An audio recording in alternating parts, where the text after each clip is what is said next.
dicen que alta intensidad es alto porcentaje de RM, que estamos de acuerdo en que es una variable, pero no puede ser la única. Y yo, por ejemplo, os lanzo una pregunta. ¿Qué es más intenso? ¿Levantar un 80% RM a velocidad libre, es decir, lo que te pide el cuerpo, al ritmo que tú quieras en concéntrica y en excéntrica, o un 75% de RM subiéndolo lo más rápido que puedas, ¿vale? Bajando a ritmo libre, pero subiendo con la máxima velocidad intencional?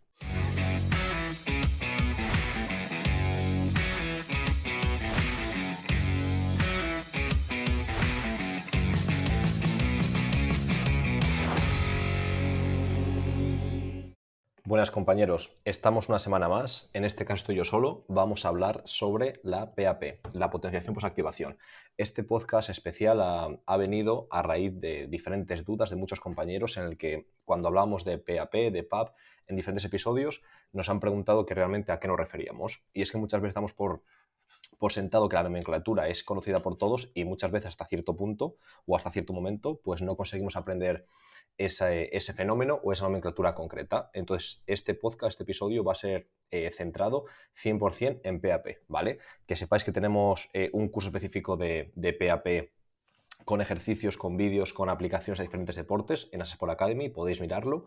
Y también esa formación está incluida en el Strength and Conditioning Learning Lab, en las Sport Learning Lab, esta membresía, este Netflix para preparadores físicos que tiene un pago recurrente mensual y que por una cantidad mínima, por menos de 50 céntimos al día, tenéis acceso a este curso y a todos los demás. Es decir, casi 20 cursos por un precio mínimo y el precio va a ir subiendo, pero si entras ahora siempre mantendrás el precio actual al que entraste, ¿vale? Es decir, vas a mantener el precio reducido para siempre, siempre que no te des de baja. Entonces, quizás te interese acceder a esa membresía en la que tienes todos los cursos disponibles para ti y no pagar este curso específico, ¿vale? Entonces, si os apetece, echad un ojo a la página o si tenéis cualquier duda, nos escribís al Instagram o por correo y os informaremos sin ningún compromiso. Vale, pues vamos ya al lío, vamos al tema. Vamos a explicar qué es la PAP. PAP significa Post-Activation Potentiation, potenciación posactivación del inglés, y básicamente hace alusión a ese fenómeno por el que realizar un esfuerzo máximo o submáximo en un momento concreto va a aumentar el rendimiento posterior. Podemos ir a diferentes definiciones más estrictas o más teóricas y, por ejemplo, Tillin y Bishop afirman que la potenciación posactivación se puede definir como aquel fenómeno por el cual el rendimiento muscular se encuentra aumentado de forma temporal por las contracciones que estos grupos musculares han llevado a cabo en su historia reciente. Otros autores, por ejemplo, como Stones et al. 2008, la definen como el fenómeno por el cual la realización de contracciones máximas o casi máximas pueden incrementar la producción de fuerza y o potencia en un ejercicio posterior, en un ejercicio subsecuente. Entonces ya vemos cómo la concepción tradicional de fuerza igual a una subsecuente reducción del rendimiento por la fatiga y después supercompensación no siempre es verdad, es muy simplista y en muchas ocasiones a raíz de ese trabajo de fuerza se produce todo lo contrario, directamente la supercompensación y no se produce la fatiga, o esa fatiga es tan breve en el tiempo, dura unos segundos o unos muy pocos minutos, que prácticamente no se tiene en cuenta, sino que consideramos que directamente activa o que la curva negativa de la fatiga es muy corta. Vamos a hablar del mecanismo fisiológico que permite que esto suceda. ¿Por qué sucede que se produce un aumento del rendimiento y no simplemente un mantenimiento o la fatiga que podríamos esperar? Básicamente podemos afirmar que el principal mecanismo fisiológico implicado en este fenómeno es la fosforilación de la cadena ligera de miosina. Este proceso conlleva un aumento de los niveles de calcio intracelular, así como un aumento de la sensibilidad del músculo estriado hacia el calcio intracelular. Por lo tanto, se aumenta la producción de fuerza, ¿vale? Ese es el mecanismo principal. Puede haber una parte que sea activación del sistema nervioso, puede haber otros detalles, motivación y demás, pero lo principal es esa fosforilación de la cadena ligera de miosina y el aumento de la sensibilidad y la concentración del calcio intracelular. Vamos a ver cómo en diferentes investigaciones se repite el mismo mantra, la misma idea de que la potenciación posactivación, el PAP, depende de un equilibrio. ¿Entre qué? Entre potenciación y fatiga. Es decir, cuando haces un ejercicio muy, muy, muy ligero, existe poca fatiga, pero también poca potenciación por la poca magnitud de este. Conforme aumentamos la intensidad del ejercicio, quizás también el volumen hasta cierto punto, aumenta la potenciación, pero también aumenta en cierta medida la fatiga, pero la potenciación va a prevalecer, ¿vale? Si seguimos aumentando el ejercicio, dando más estímulo para intentar crear más potenciación, es posible que creemos algo más de potenciación, pero mucha más fatiga, y ya estamos desequilibrando la balanza hacia la fatiga y no la potenciación, por lo que va a haber menos efecto PAP, aunque demos un estímulo activador mayor, ¿vale? Entonces, básicamente, el PAP, el efecto PAP, esa potenciación posactivación, hace referencia a un balance neto cuando la relación es favorable a la potenciación y no a la fatiga. En ese caso se dará efecto PAP. Vamos a explicar principalmente en este episodio el efecto de PAP, de potenciación a corto plazo, es decir, en un ejercicio subsecuente. Pues, por ejemplo, vamos a competir en un sprint, en un salto, en cualquier actividad a las 11, ¿vale? ¿Qué podemos hacer los minutos previos o esa media hora previa, esos 15 minutos previos, para que a la hora 11:00 nuestro rendimiento esté más arriba que nuestra línea base? Es decir, que esté aumentado respecto a lo que somos nosotros y nuestro rendimiento normal, entre comillas. Al final del episodio daremos ciertas nociones para un PAP más tardío, más a las horas subsecuentes o incluso a las 24 o 48 horas, es decir, los siguientes días, ¿vale? Vamos a ver qué factores son los que más influyen en esta potenciación a corto plazo. Y van a ser muy importantes el volumen y la intensidad del ejercicio activador, también la experiencia en el trabajo de fuerza de los sujetos, también el nivel de fuerza, aunque están muy relacionados, no es exactamente lo mismo. Mayor experiencia en trabajo de fuerza, en general mayor efecto activador, es decir, se benefician más de la PAP, mayor nivel de fuerza también. Si es una persona que, además de ser fuerte por naturaleza, por así decirlo, tiene mucha experiencia, en principio podemos esperar más efecto PAP que en el caso contrario, ¿vale? También veremos qué tipo de ejercicio, ¿vale? Si es, por ejemplo, con más rango de movimiento, con menos rango de movimiento, si son más agresivos ejercicios o menos, qué tipo de carga, todo eso, ¿vale? Vamos a analizarlo poco a poco. Vamos a basarnos en un metaanálisis que lo dejaremos subido en el episodio, ¿vale? Hay diferentes artículos analizados, tenemos muchos citados, ¿vale? En el curso tenemos como 30 o 40 referencias, pero casi todo se podría resumir, o el 80% de la información se puede sacar de esta revisión con metaanálisis que vamos a dejar, ¿vale? Entonces, si alguien quiere profundizar, lo tenéis en las notas del episodio, ¿vale? Vamos allá. Vamos a explicar, como hemos dicho, que las personas más fuertes desarrollan mayor potenciación, ¿vale? Un tamaño del efecto de en torno a 0,41 y 0,32 en los sujetos más fuertes y más débiles respectivamente, ¿vale? Entonces hay mayor potenciación en los más fuertes. ¿Por qué puede ser? Se cree que es por una mayor proporción de fibras tipo 2 en los sujetos más fuertes, por lo tanto, más tendencia a esa fosforilación de la cadena de miosina, y también puede ser por una resistencia a la fatiga, una mayor resistencia a la fatiga. Es decir, si al final tenemos mayor proporción de fibras tipo 2, somos más tendentes o tenemos mayor potencial para una mayor fosforilación de la cadena ligera de miosina. Y si además somos más resistentes a la fatiga, seguramente ese equilibrio entre potenciación y fatiga sea más fácil que esté desequilibrado hacia la potenciación y no hacia la fatiga. Lo mismo se puede explicar con los sujetos con mayor experiencia. En general, se produce mayor efecto PAP y creemos que es por una mayor resistencia a la fatiga y una capacidad de mantener esa fatiga a niveles bajos y que el equilibrio o esa balanza esté desequilibrado hacia la potenciación. De hecho, el tamaño del efecto era de en torno a 0,53, 0,44 para los experimentados y de 0,07 para los sujetos novatos. Es decir, prácticamente no había potenciación en los sujetos que eran pues, con muy poca experiencia en entrenamiento de fuerza. Vamos a ver ahora qué tipo o cómo influye el tipo de ejercicio activador, es decir, el ejercicio que utilizamos para aumentar el rendimiento en el principal, que será posterior, ¿vale? Por ejemplo, en este estudio analizaban estímulos pliométricos y los de fuerza tradicional, entre comillas, a alta intensidad. Y aquí tengo que decir que en Asesport consideramos que ese concepto alta intensidad no estamos muy de acuerdo con el estudio, porque ellos asimilan dicen que alta intensidad es alto porcentaje de RM, que estamos de acuerdo en que es una variable, pero no puede ser la única. Y yo, por ejemplo, os lanzo una pregunta. ¿Qué es más intenso? ¿Levantar un 80% RM a velocidad libre, es decir, lo que te pide el cuerpo, al ritmo que tú quieras en concéntrica y en excéntrica, o un 75% de RM subiéndolo lo más rápido que puedas, ¿vale? Bajando a ritmo libre, pero subiendo con la máxima velocidad intencional? Yo creo que todos lo sentiremos que es más duro la segunda norma. Y ahora, por ejemplo, ¿qué es más duro? ¿Un 80% a ritmo libre o un 75% subiéndolo al 100%, buscando esa máxima potencia y bajándolo en 4 segundos? ¿Vale? Vemos cómo con menos RM es más intenso que con más RM. Por lo tanto, no puede ser la única variable. Pero bueno, estos autores lo llamaban así, alta intensidad, asociándolo a cargas muy altas en cuanto a RM. Y vemos cómo lo que encontraba es que los ejercicios de fuerza eran superiores a los de moderada intensidad. Es decir, los de alta intensidad eran superiores a moderada intensidad. Si era más RM, más potenciación, ¿vale? También analizaban la fuerza isométrica máxima y veían que no era, en este caso, no potenciaba. Veremos después por qué razón puede ser, pero en este caso veían que no solo no potenciaba, sino en algunos casos disminuía el rendimiento. Vale, vamos a dar un resumen de los datos de los tamaños del efecto de cada tipo de ejercicio. La pliometría, en este caso, en este estudio, era lo que más potenciación producía, un tamaño del efecto de 0,47. La fuerza tradicional de alta intensidad, 0,41. A moderada intensidad, 0,19. Y los estímulos isométricos, en este caso, era negativo, era menos 0,09. Muy poca fatiga, pero no producía activación, sino una ligera disminución del rendimiento. En nuestra opinión, vamos a ver ahora por qué esto puede estar ocurriendo. En primer lugar, la fuerza isométrica máxima creemos que es raro que genere empeoramientos en el rendimiento. ¿Por qué puede ocurrir esto? En primer lugar, porque no explicaban cómo cuantificaban esa intensidad. Es decir, la fuerza isométrica máxima, cuando no tienes una plataforma de fuerzas, no tienes algún tipo de forma de cuantificar cuántos newtons están aplicando, no sabes si es un estímulo isométrico máximo.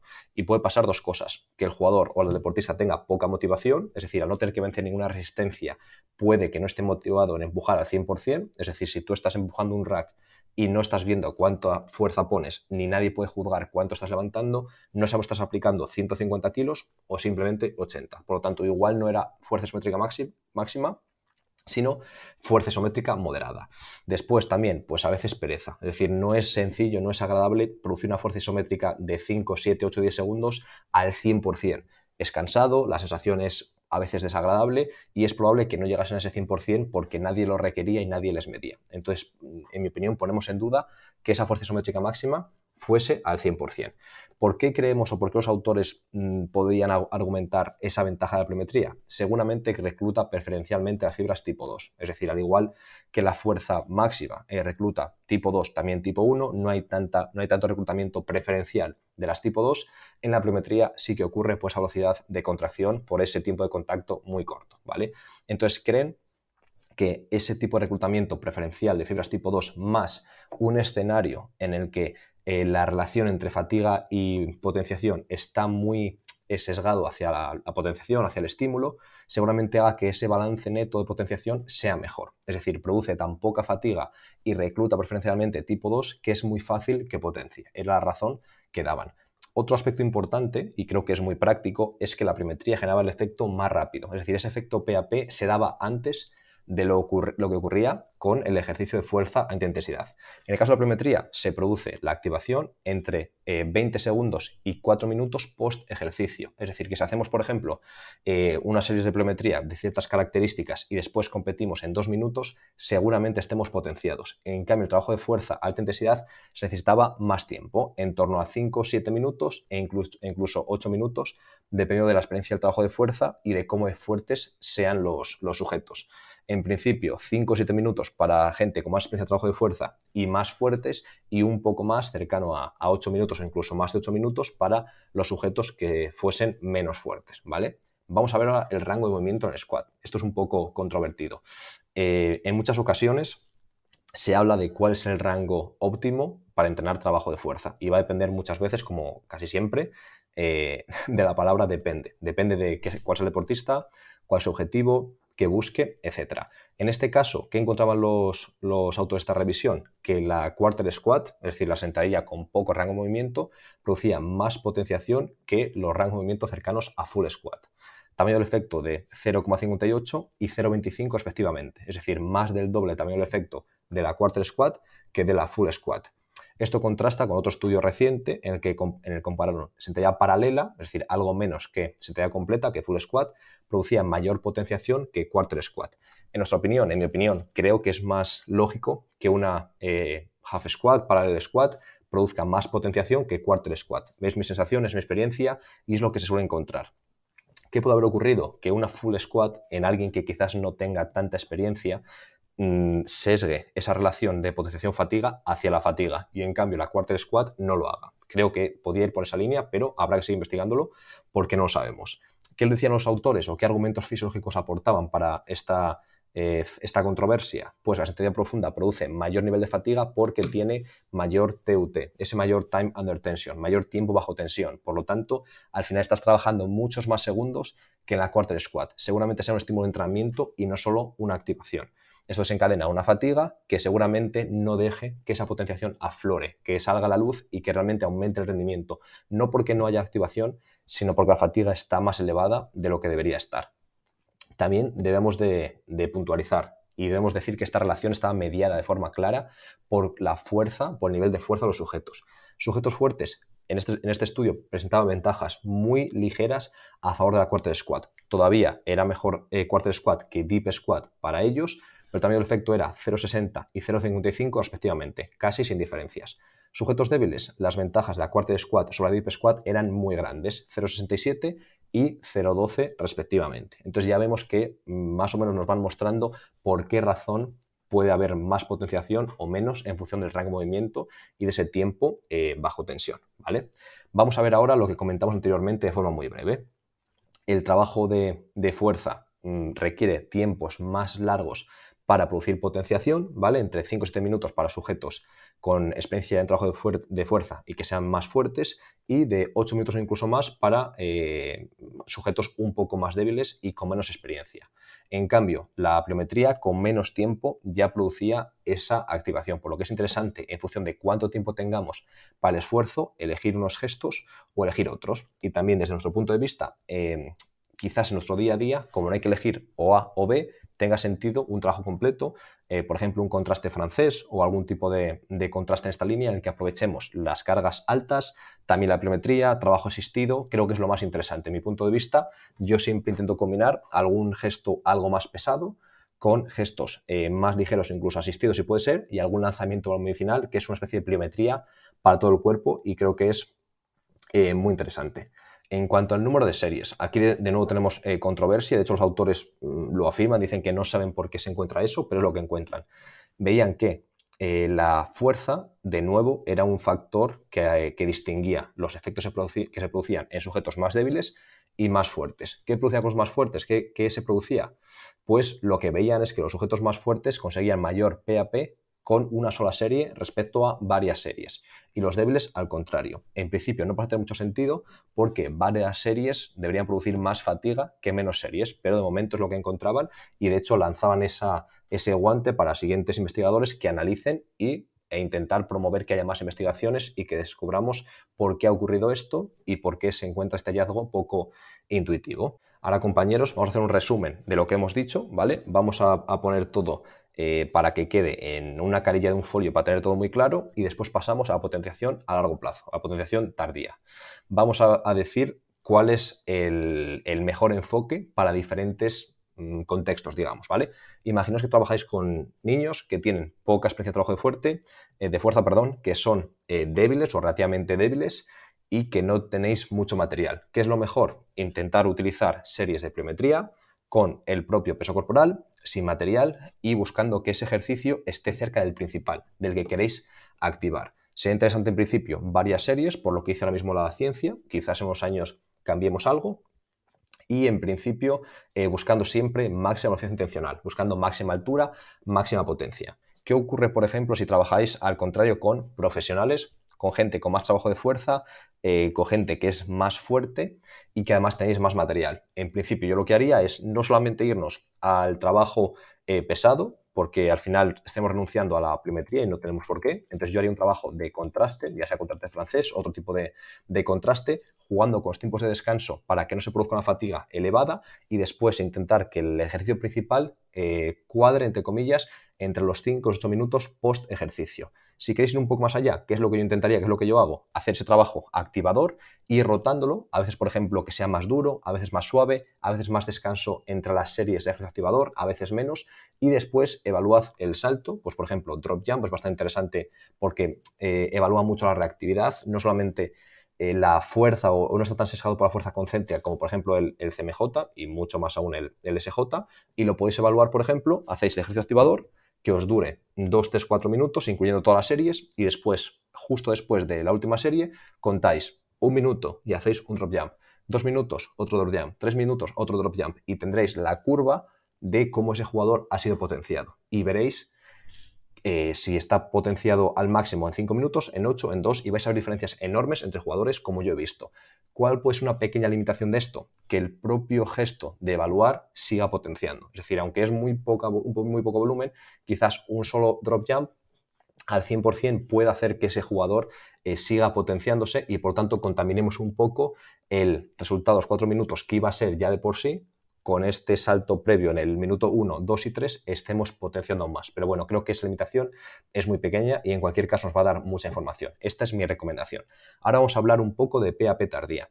¿Por qué tipo de mecanismo está influido? No está tanto o no está prácticamente nada por la fosforilación de la cadena ligera de miosina y por el calcio intracelular, como lo estaba la potenciación inmediata a corto plazo, sino que tiene mucho más que ver con los ritmos circadianos y con el entorno hormonal.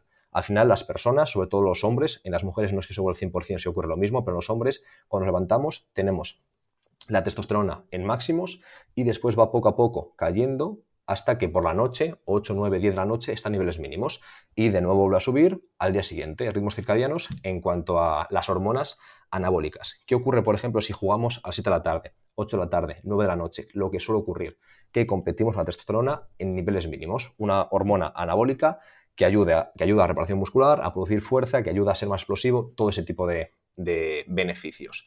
¿Tendría una ventaja el equipo que juega con más testosterona? Obviamente sí. De hecho, es una ayuda ergogénica ilegal, es una sustancia dopante que se utiliza muy habitualmente. Es decir, casi siempre que se utiliza algún tipo de hormona a nivel ilegal suele ser testosterona o testosterona combinado con otro tipo de sustancias. Por lo tanto, obviamente da una ventaja. Vale, ahora, ¿cómo podemos hacerlo de una forma sana y de una forma totalmente legal? Intentar elevar esos niveles de forma natural. Se puede con la dieta, con el ejercicio, con una vida sexual sana, con diferentes aspectos que también tocaremos en otros podcasts, pero hoy vamos a ver cómo se puede hacer simplemente a nivel agudo a corto plazo.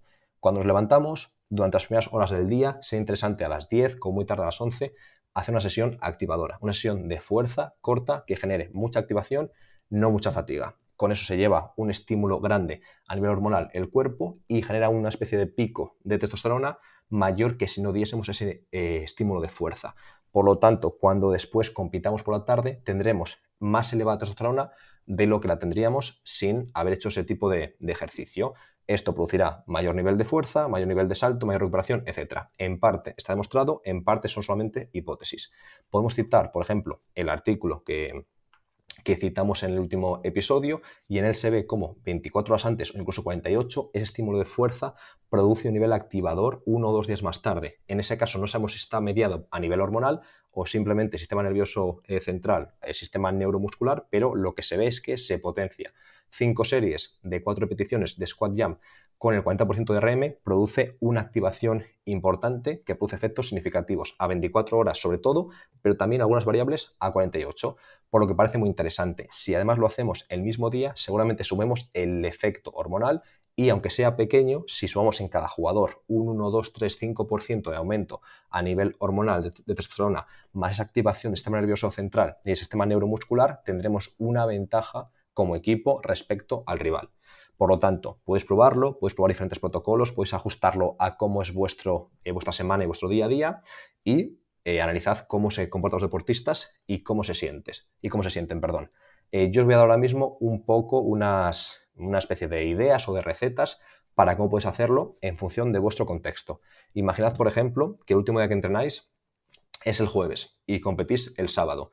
¿Qué haría yo? Obviamente un trabajo de fuerza el jueves que sea en parte para mejorar, porque semana a semana irá sumando, en parte simplemente para activar, simplemente como activación. Y seguramente, por lo que dice la ciencia, en 2 días más tarde haya algo de potenciación, más que si no lo hubiésemos hecho. Si tuviese posibilidad, el día del partido por la mañana estaría bien hacer algo. Si no hay posibilidad, no pasa nada. Imaginaos, por ejemplo, que entrenáis el viernes y jugáis el sábado. En ese caso, el trabajo no sería tanto para mejorar, aunque depende de la edad y depende del perfil temporal al que queráis enfocaros, pero si queréis rendir al día siguiente, lo que es interesante es proponer un trabajo corto, pero un trabajo intenso que genere esa potenciación a 24 horas vista, ¿vale? Y con eso seguramente estaríamos ya cubiertos. Aún así, el día del partido, si puede hacer algo muy corto, pero intenso por la mañana, va a ayudar, tanto a nivel hormonal como a nivel de sistema nervioso. Y por último, si sois profesionales, si tenéis, por así decirlo, disponibilidad completa, ¿qué es lo que yo haría? ¿Qué es lo que hacemos nosotros en nuestro equipo? Entrenamos todos los días, 2 días antes del partido, un trabajo de fuerza que en parte busca mejorar y en parte activar, intenso y con un volumen aceptable, de en torno a 12 minutos de series de fuerza de tren inferior y algo de tren superior. El día -1, un trabajo muy corto, pero también tocamos fuerza y pliometría.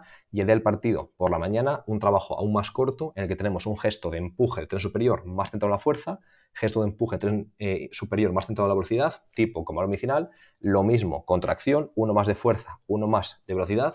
Y de tren inferior, uno un poco más de fuerza con saltos resistidos, uno un poco más de velocidad o asistidos o coordinación de tren inferior, más un trabajo de sprint. Muy cortito, muy intenso, que active a los jugadores, que los despierte, que active su sistema nervioso y que además nos dé ese impacto hormonal. Después, por la tarde, competimos en principio con un poco de superioridad si el rival no lo ha hecho, ¿vale?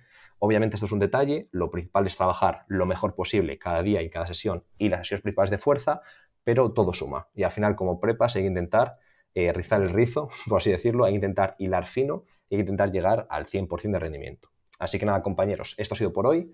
Este episodio ha sido muy específico de PAP. Si os gusta algún otro tema muy concreto, dejadnoslo en los episodios, en las notas del episodio, en los comentarios, en Instagram, en correo, y lo haremos. De hecho, este episodio no está planificado y lo hemos preparado porque diferentes personas nos preguntaron por PAP y dijimos, lo mejor, en vez de responder uno a uno, es hacer un podcast y al final así respondemos a muchos compañeros a la vez. Así que ya sabéis, cualquier tipo de feedback será bienvenido, decidnos lo que opináis e iremos en esa línea, ¿vale? Un abrazo a todos y lo que os comentamos al principio, si os interesa seguir aprendiendo, si queréis dar un paso más allá, si queréis diferenciaros de los miles de graduados que salen cada año en España, más otros tantos de miles o decenas de miles en Latinoamérica, tenéis las Sport Learning Lab. Por menos de 50 céntimos al día podéis formaros con una cantidad brutal de cursos sobre todo lo que necesita saber un prepa para mejorar, ¿vale? Así que nada, compañeros, un abrazo enorme y nos escuchamos la semana que viene.